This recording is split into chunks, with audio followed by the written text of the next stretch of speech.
오늘 올 들어서 24번째 맞는 거룩한 주의 날입니다. 이 주의 날을 이렇게 주님 핏값으로 사신 주님 몸된 교회에 나와서 예배드리게 하신 하나님 앞에 박수로 영광 돌리겠습니다. 할렐루야.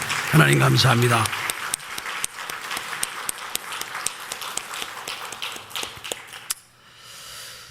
로마서 8장 5절로 8절에 말씀하시기를 육신을 쫓는 자는 육신의 일을, 영을 쫓는 자는 영의 일을 생각하나니 육신의 생각은 사망이요 영의 생각은 생명과 평안이라고 말씀하셨습니다. 육신의 생각은 하나님과 원수가 되나니 이는 하나님의 법에 굴복지 아니할 뿐 아니라 할 수도 없습니다. 육신에 있는 자들은 하나님을 기쁘시게 할 수 없느니라고 말씀하셨습니다. 우리가 육신과 영혼을 가지고 삽니다. 그런데 오늘 성경에는 육신과 영혼은 서로 원수지간이라는 거예요. 원수지간. 근데 육신의 생각은 사망이라는 거예요. 근데 영의 생각은 생명과 평안이라는 거예요. 결국 우리 신앙의 성공과 실패는 우리가 영을 우선하느냐, 육체를 우선하느냐에 달려 있습니다. 영을 우선하느냐, 육체를 우선하느냐. 여러분, 사람들이 우상을 섬기는 이유가 무엇인가 하니 다 육체만을 잘되게 하기 위해서 우상을 섬기는 겁니다. 영을 잘되기 위해서 우상을 섬기는 사람은 아무도 없습니다. 육체예요. 그래서 세상 사람들은 그 자기가 섬기는 우상에게 거저 복만 달라고 길을 씁니다. 이런 신앙을 기복주의 신앙이라고 말하는 겁니다. 남이야 죽거나 말거나 나만 잘 되면 되고 내 자식만 잘 되면 되고 내 집만 잘 되면 되고 내 직장만 잘 되면 되고 내 사업장만 잘 되면 되고 이렇게 무조건 복만 구하는 그런 믿음을 갖다가 기복주의 신앙이라고 말하는 겁니다. 그래서 그들이 우상을 섬기는 거예요. 근데 기복주의 신앙으로 그걸 믿음인 줄 알고 착각해서 하나님을 그런 생각으로 믿는 사람들이 있습니다. 그래서 하나님을 우상으로 만드는 것과 똑같은 이치입니다. 하나님은 절대로 기복주의 신앙을 갖게 하는 하나님이 아니십니다. 물론 우리 기독교 신앙은 기복신앙이에요. 기복신앙이라는 것은 복을 구하는 신앙을 말합니다. 하나님께서 사람을 만드시고 복을 주셨어요. 그리고 복을 구하라고 말씀하셨습니다. 복을 구하는 신앙은 맞아요. 그런데 복만을 구하는 그런 기복주의가 아니라 이겁니다. 하나님은 영이시기 때문에 흙으로 사람을 만드시고 그 코에 생기를 불어넣으셔서 생명, 즉 영원히 사는 존재가 되게 하셨습니다. 그러면 왜 하나님께서 우리를 흙으로 만드시고 그 코에 생기를 불어넣으셔갖고 영원히 사는 존재가 되게 하셨느냐? 그 이유는 딱 하나입니다. 하나님께서는 창세전부터 주 예수 그리스도 안에서 우리를 자녀로 낳으실 뜻을 품으셨어요. 그래서 주 예수 그리스도를 믿는 우리들과 함께 헤어지지 아니하고 하나님이 영원히 사는 것처럼 하나님과 함께 영원히 살게 하시려고 흙으로 만든 우리를 갖다가 생기, 영을 불어넣어 주셔서 영원히 사는 존재, 생명되게 하신 겁니다. 여러분도 자녀를 낳게 되면은 자녀와 이별하고 싶지 않을 겁니다.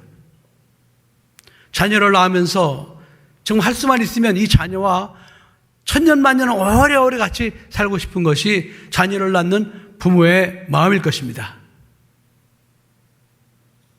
마찬가지로 하나님께서는 주 예수 그리스도 안에서 주 예수 그리스도를 믿는 자녀들을 낳으실 뜻을 영원전부터 품으셨는데 하나님께서는 그 자녀들과 함께 영원히 살고 싶으셔서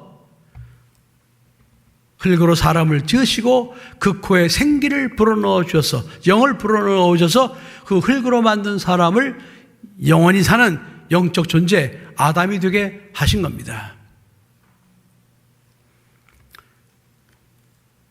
그렇기 때문에 우리는 그런 뜻을 알고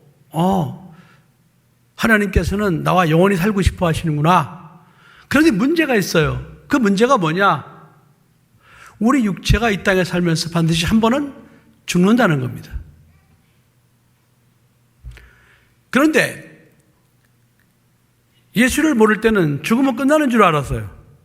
예수를 믿고 나서 보니까 죽는데 나중에 우리가 부활한다는 거예요. 부활.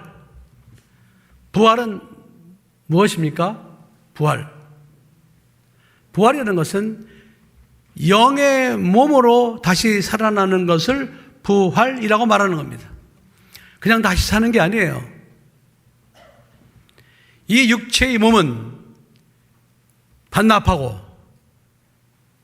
다시는 썩지 않고 죽지 않는 그런 영의 몸으로 다시 갈아입혀 주셔서 영원히 살게 하는 과정이 부활이라는 과정입니다. 하나님의 나라는 혈과 육, 다시 말하면 물질로 만들어진 것은 하나님 나라를 위협으로 받을 수가 없습니다. 하나님 나라는 반드시 영원히 사는 존재가 되어야지만 하나님 나라에 들어가서 영원히 살 수가 있는 것입니다. 그래서 부활의 과정을 거치게 하시는 거예요. 육체는 다 반납하고 가는 거예요. 그래서 예수님께서 말씀하시기를 너희는 절대로 육체를 위해 살지 마라.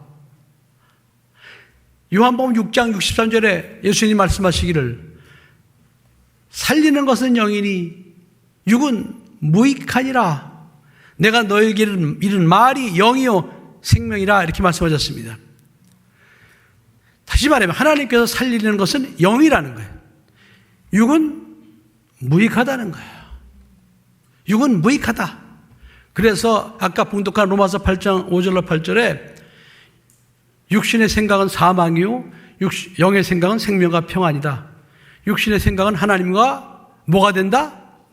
원수가 되나니 그랬습니다. 너희들 절대로 육신의 생각대로 살아서는 안 된다 이 말입니다. 절대로 육신의 생각을 쫓아 살아서는 안 된다 이 말입니다. 그 육체는 이 땅에 살다가 다 반납하고 갈 것이다. 그럼에도 불구하고 많은 사람들이 그 육체에 꽂혀가지고 어떻게 하면 육체를 잘 되게 할까? 여기에만 꽂혀 사는 거예요. 세상 사람들이 그렇게 사는 건 당연합니다.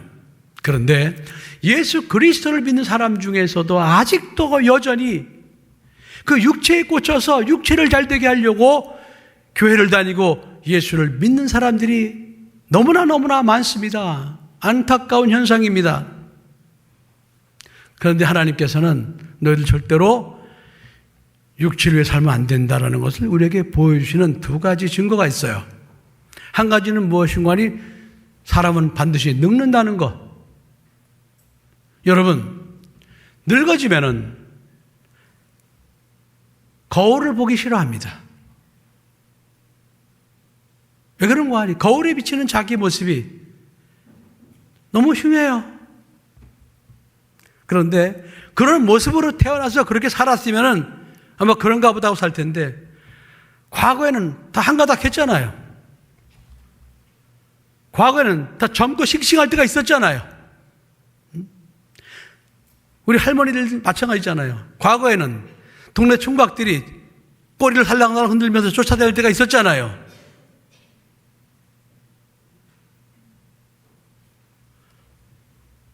그런데 지금은 어때요? 내가 내 얼굴을 봐도 짜증나. 보기 싫어요. 그래서 나이 먹으면 사진을 안 찍으려고 그러는 거예요. 있는 것도 처치에 올라야 돼요. 젊은 사람들 잘 들으세요. 아직까지는 젊어서 우리 목사님 말씀이 이해가 좀 안 된다고 생각하는지도 모르는데 조금 더 늙어보세요. 대번에 와닿아요. 젊은이들은 막 셀카를 찍는다고 각도를 맞춘다고 막 폼을 잡고 막 난리를 치잖아요. 늙으면 여러분 셀카가 뭡니까? 셀카가 다 싫어요. 다 헛일이에요. 한 가지는 내가 죽지 않아도 내 주변의 사람들이 세상을 떠나는 일들이 있다는 겁니다. 여러분들이 장례식장 가서 그 죽은 시체에 염을 하는 그런 광경을 여러분이 보신 분도 있을 겁니다. 그걸 볼 때 살다가 이렇게 되는구나. 아무것도 아니에요. 그런데 이렇게 될 육체를 위해서 내가 키를 쓰고 살았구나. 노란 동전 한 입도 가져가지 못하는데 내가 물질을 내가 취하려고 그렇게 그동안 길을 썼구나. 내가 명예를 얻으려고 길을 썼구나.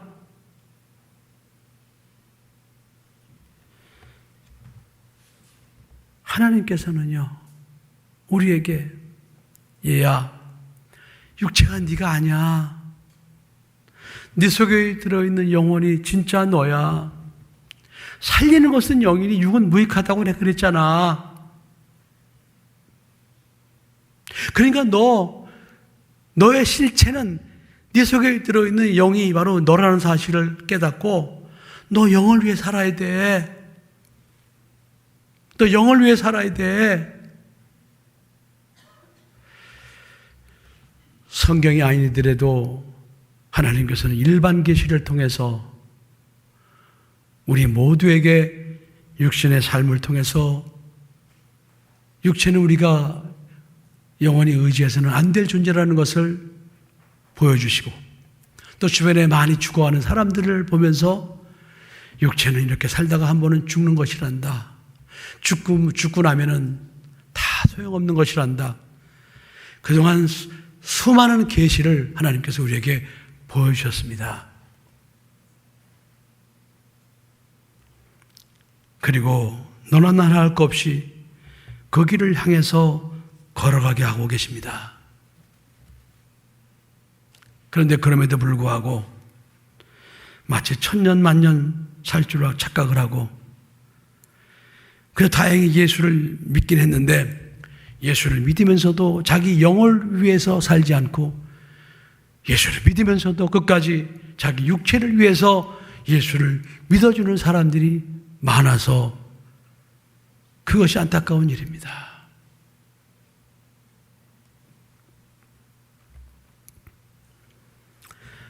제가 오늘 일부에도 마찬가지지만 이렇게 물 한 병을 가져왔어요. 삼다수 먹는 샘물입니다. 이 물은 마시려면 이런 통이 필요하니까 물통에 담은 것뿐이에요. 이 물통은 이건 플라스틱 재질로 되어 있습니다. 그래서 페트병이라고 말하기도 하죠. 그래서 물을 마시고 싶은 사람은 이 물을 마십니다. 다 마시고 나면 이 페트병은 어디로 가죠? 우리 교회 1층에 올라가면 쓰레기장이 있어요. 그리 갑니다. 지금 제가 마셨던 이 물이 바로 페트병 같은 우리 육체 속에 들어있는 영혼입니다. 여러분 육체는 다 이 비닐로 페트병 같아요. 영혼을 담기 위해서 지금 있는 것뿐이에요. 근데 물을 다 마시고 나면은 이 페트병은 쓰레기장으로 가게 되어 있습니다. 이것이 영혼과 육체의 관계입니다. 그럼에도 불구하고 끝까지 예수를 믿으면서도 이 페트병 같은 육체를 위해서만 살아가는 그런 안타까운 사람들이 있기 때문에 가슴 아프고 안타까운 것입니다.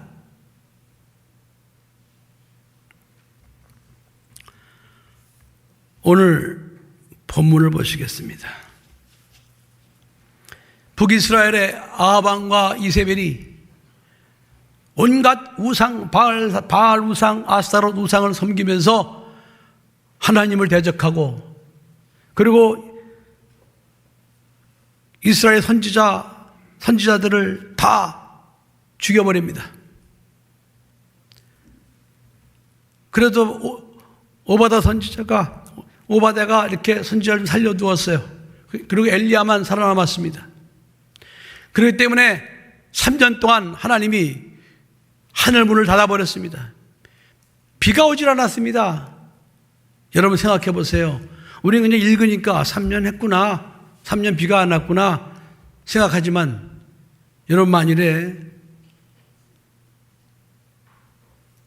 우리나라에 1년 동안 비가 안 온다고 생각해 보십시오. 살 수가 있겠습니까? 3년 동안 하늘문이 닫혔어요. 근데 하나님께서는 택한 백성은 영원히 망하게 하진 않으시더라고요.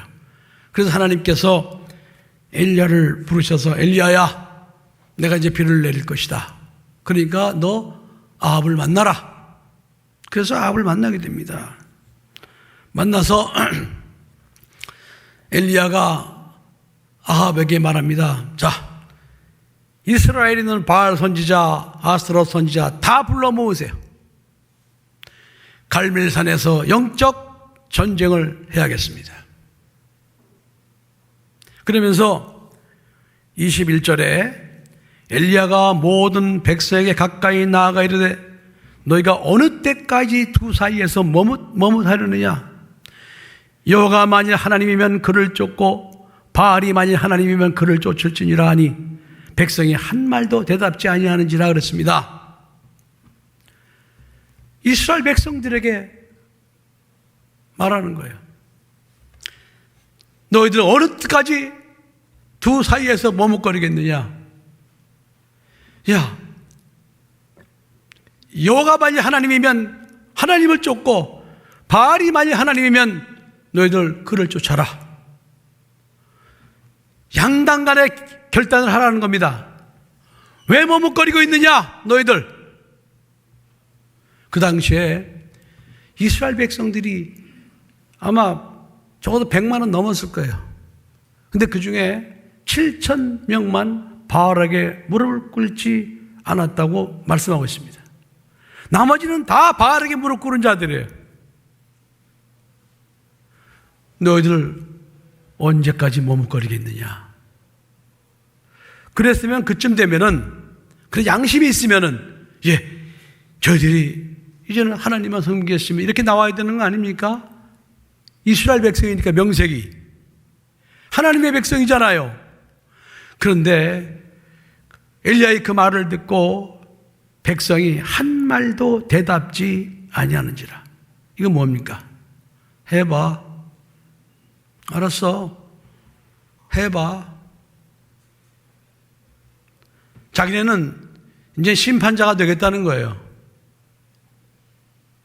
하늘에서 불을 내려서 그 단을 태우게 하는 신이 여호와면은 우리가 알아서 우리가 여호와를 믿을게. 그러나 만일에 바알이 불을 내리면 우리는 바알을 믿을 거야. 이 뜻이거든요. 해봐. 여전히 하나님과 바알 사이에서 머뭇거리는 이스라엘 백성들이 대다수였습니다. 여러분, 엘리야는 하나님의 사람입니다. 그리고 바알 선지자 450명, 아스타롯 선지자 400명은 이건 사탄의 종들이에요. 그러니까 이들이 이렇게 하는 것은 어쩌면 당연할 수 있어요. 당연할 수 있어요. 그런데 하나님께서 택하신 백성, 이스라엘 백성들이 이런 말을 듣고도 한 말도 대답하지 않았습니다. 다시 말하면 양다리를 걸치고 있는 것이죠. 머뭇거리고 있는 겁니다. 여러분, 이 소리를 들었을 때 이런 모습을 하는 이스라엘 백성들을 보시는 하나님께서 얼마나 마음이 아프셨겠습니까? 얼마나 마음이 힘드셨겠습니까? 내 백성이 애굽에서 망할 수밖에 없는 저 백성을 내가 내 백성이라고 택하고 저들을 갖다가 인도에서 광야에서 40년 동안 설계하고 그리고 그 가나안 땅을 내가 약속으로 주었음에도 불구하고 저놈들이 바알과 나 사이에서 지금 머뭇거리고 있어. 하나님께서 여러분 얼마나 힘드셨겠습니까?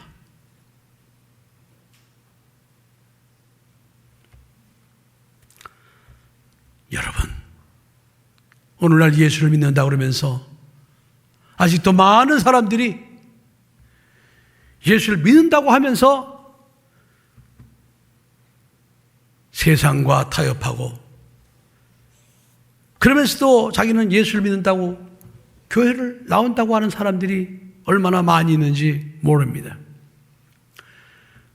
그런데 여러분, 예수님께서 마태복음 7장 21절 23절에도 주여 주여 부르는 자라고 다 천국에 들어갈 것이 아니라고 말씀하셨습니다. 그런 사람들의 끝에 대해서 말씀하셨는데, 마태복음만 해도 마태복음 13장 50절, 22장 13절, 24장 51절, 25장 30절에 그 사람들은요, 자기는 다 예수를 믿었다고 하는 사람들이었습니다. 마지막 심판날에 어떤 책망을 받는 거 아니, 바깥 어두운 데 쫓겨나 슬피 울며 이를 갈미 있으리라, 이렇게 책망받았습니다. 바깥 어두운 데 쫓겨나 슬피 울면서 이를 갈미 있다는 거예요. 이게 한두 구절이 아닙니다, 여러분. 여러분, 불신자들은 그냥 당연한 거예요. 그런데 예수를 믿는다고 하는 사람 중에서 마지막 순간에 바깥 어두운 데 쫓겨나서 슬피 울면서 이를 갈면서 우는 사람들이 있다는 거예요.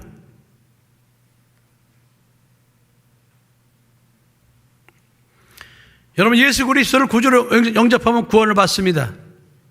그러나 완성은 아닙니다. 구원받을 수 있는 자격만 갖게 된 겁니다. 그리고 우리가 천국 들어갈 때까지 끝까지 성령의 도우심으로 믿음을 지켜야지만 우리는 천국에 들어가게 되는 겁니다. 예수 믿었다고 구원이 완성된 것이 아닙니다. 우리가 예수를 믿었으면 그 믿음을 가지고 끝까지 믿음의 경주를 다해야지만 천국에 들어가게 되는 겁니다. 믿음은, 예수 믿는 믿음, 그건 미완성입니다. 완성은 끝까지 믿음을 지켜야 되는 겁니다. 그런데 그 믿음의 여정 속에 우리가 천국에 들어가지 못하도록 방해하는 악한 원수의 마귀의 괴계가 있습니다.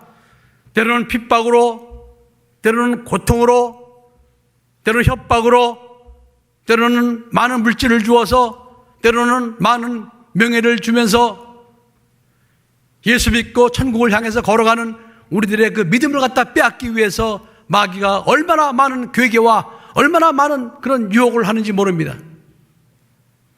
그런데 많은 사람들이 거기에 빠져서 적당히 걸쳐서 가는 사람들이 얼마나 많이 있는지 모릅니다. 그럼 왜 이런 현상이 벌어집니까? 육체와 영혼 사이에서 결단을 하지 않았기 때문에 그런 일이 벌어지는 겁니다. 육체는 우리를 구원하지 못합니다. 육체는 이 세상에 살다가 다 땅에다 버리게 반납하게 되어 있어요. 살리는 것은 영이니 육은 무익하니라. 하나님께서 원하시는 것은 우리 속에 들어있는 하나님의 생명, 영혼입니다. 그 영혼을 갖다가 이제 육체의 옷을 벗어버리게 하고 다시 영의 몸으로 부활시켜서 우리를 데리고 천국 가서 영원히 살게 하시려는 것인데, 우리가 그 시간에 거기서 탈락하는 일이 얼마나 많이 있는지 모릅니다. 여러분, 요한삼서 1장 2절에 말씀하시기를, 사랑하는 자여 네 영혼이 잘됨 같이 네가 범사에 잘되고 강건하기를 내가 간구하노라 말씀하셨습니다. 네 영혼을 먼저 잘되게 해야 된다는 거예요. 여러분, 하나님께서 사랑하는 자들아 네 육체가 잘됨 같이 네 영혼이 잘되고 강건하기를 간구하노라, 이런 말씀하지 않았습니다. 사랑하는 자들아 네 영혼이 잘됨 같이 먼저 네 영혼을 잘되게 하라는 겁니다. 그럼 그 영혼을 잘되게 하는 방법이 무엇이겠습니까? 3절 4절에 이렇게 이어서 말씀하십니다. 내 형제들이 내게 와서 내게 있는 진리를 증거하되 네가 진리 아래서 산다는 소식을 들으니 내가 심히 기쁘도다 그랬습니다. 네가 진리 안에서 행한다 하는 소식, 그 소식을 들으면서 그것보다 더 즐거움이 없다는 거예요. 다시 말하면 영혼을 잘되게 하는 방법은 하나님의 말씀,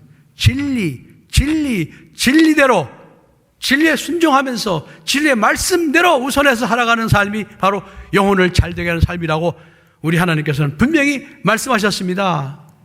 여러분, 예수님께서 공생에 들어가시면서 광야에서 40일 동안 금식하고 줄이셨습니다. 그때 마귀가 나타났습니다. 마귀가 나타나서 예수님을 유혹합니다. 네가 정말 그리스도냐? 그럼 이 돌들어 떡덩이가 되게 하라 그랬습니다. 그때 예수님께서 그 마귀의 속삭임을 듣고 기록되었을 때 사람이 떡으로만 살 것이 아니요 하나님의 입으로 나오는 모든 말씀으로 살 것이니라. 그 마귀의 유혹을 말씀으로 물리치셨습니다. 예수님께서 광야에서 마귀에게 3번 시험을 받으신 것은 이 땅에서 예수를 믿고 살아가야 될 우리들에게 시험을 보이신 겁니다. 너희들 분명히 마귀가 이렇게 시험할 것이다. 그때마다 그 마귀의 시험을 이길 수 있는 길은 기록되어진 하나님의 말씀이니라.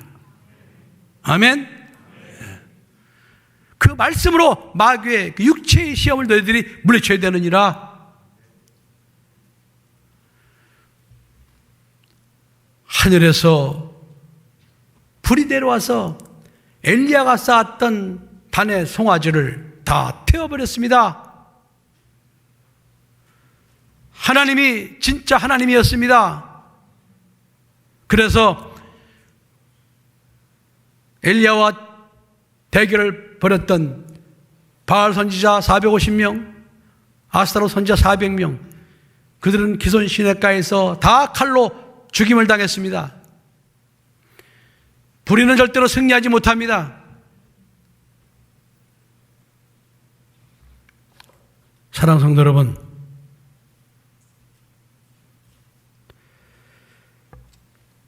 지난 5월 초에 제가 교육자들에게 몇 달 동안 교회에 나오지 않는 교인들의 가정을 방문하라고 그랬습니다. 방문하고 그들에게 왜 교회를 나오지 않는지 물어보라고 제가 지시를 했습니다. 그래서 교육자들이 그들의 가정을 신방을 했습니다. 그래서 물었더니 그들이 하는 말이 코로나 끝나면은 나가겠습니다. 어떤 분들은 자식들이 못 나가게 합니다. 어떤 사람은 아기들이 어려서 못 나갑니다. 어떤 분들은 백신 맞으면 나가겠습니다. 어떤 사람은 불신 남편이 못 나가게 합니다.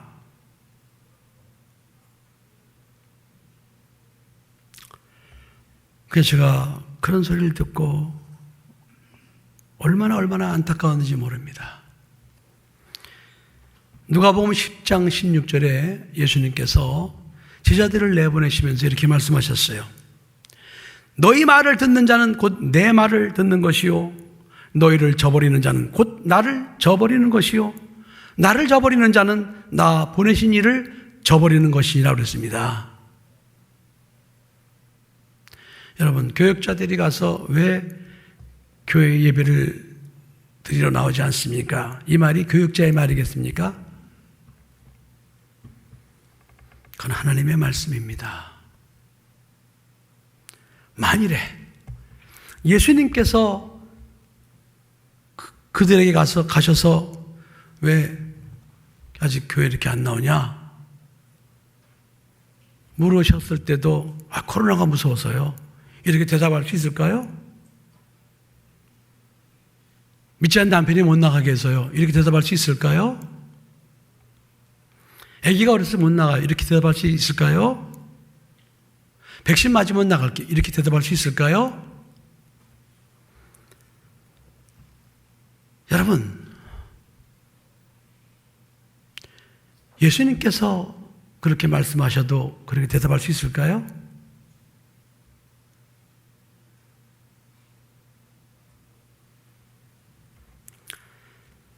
저는 이런 보고를 받고 너무너무 가슴이 아팠어요.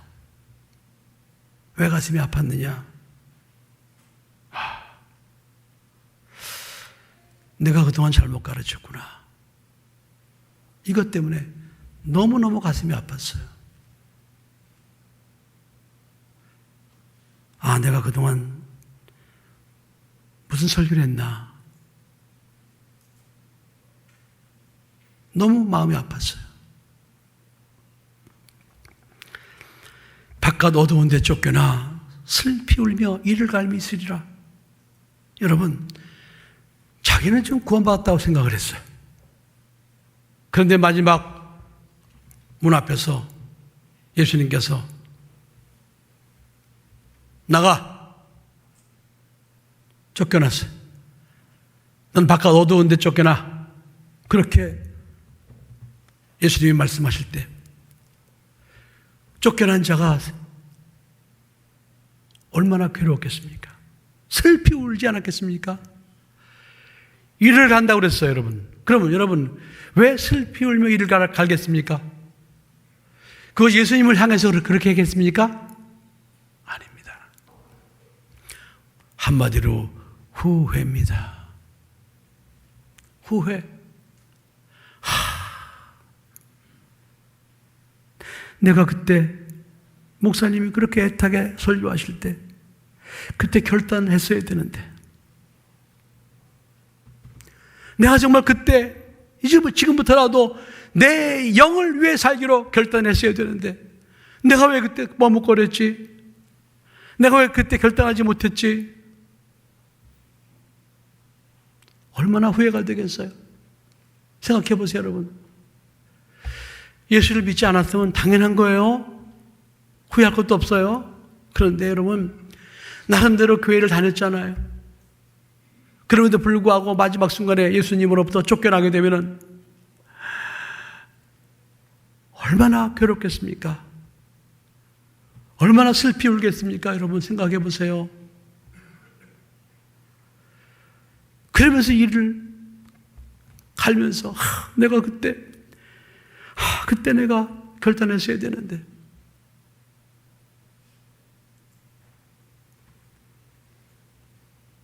저는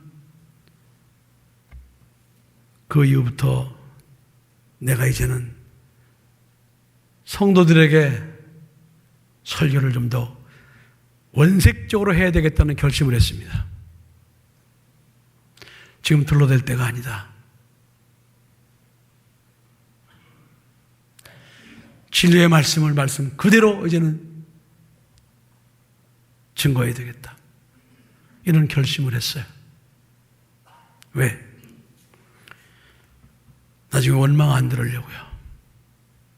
아마 슬피 울면서 일을 가는 사람들 중에는 이런 사람들이 있을 거예요. 왜 우리 목사님이 이런 설교를 안 했지? 왜 우리 목사님이 그동안 맨날 축복 설교만 하고 왜 이런 설교를 안 한 거야? 왜 결단할 수 있는 기회를 안 줬던 거야? 아마 모르긴 몰라도 그 순간에 자기가 섬겼던 교회 목사님을 향한 원망하는 사람들도 있을런지도 모릅니다. 저는 분명히 여러분에게 설교하고 있습니다. 여러분, 우리는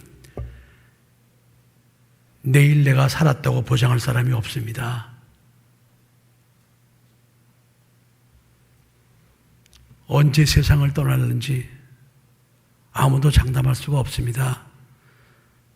지난주 초에 보니까 광주에서 철거하던 5층짜리 건물이 무너지는 바람에 버스 타고 있던 사람 중에서 9명인가가 버스에 눌려서 죽었다고. 온 뉴스가 도배를 하더군요. 그 사람들 살려가지고 너 이렇게 될 줄 알았어? 물어보세요. 아무도 예상을 하지 못하는 순간에 그런 죽음을 당한 겁니다. 그렇기 때문에 우리는 절대로 이 결단의 시기를 내일로 미뤄서는 안 됩니다. 오늘 설교를 듣는 이 시간에 여러분들이 결단해야 됩니다. 내가 지금부터 내가 정말 내 육체 속에 들어있는 내 영이 진정한 나라는 사실을 깨닫고 내 영이 진리의 말씀으로 무장하고 진리의 말씀을 따라 내가 살리라, 이런 결심을 하고 사셔야 돼요. 여러분이 영을 우선해서 살면 육체는 망합니까? 그렇지 않아요. 사랑하는 자여, 네 영혼이 잘됨 같이 네가 범사에 잘되고 강건하기를 내가 간구하노라, 이렇게 말씀하셨습니다. 여러분의 영혼을 잘되기 위해서 먼저 결단하고 그 길을 들어설 때 하나님께서는 여러분의 육체도 여러분의 범사도 강하고 잘되게 해주시겠다는 겁니다. 여러분 꼭 믿으시기 바랍니다. 여러분, 우리 하나님께서 이를 말씀하시면서 육체는 버리고 영혼만 잘되라고 그러시는 게 아닙니다. 우선순위를 말씀하시는 겁니다. 영혼, 진정한 여러분의 영혼,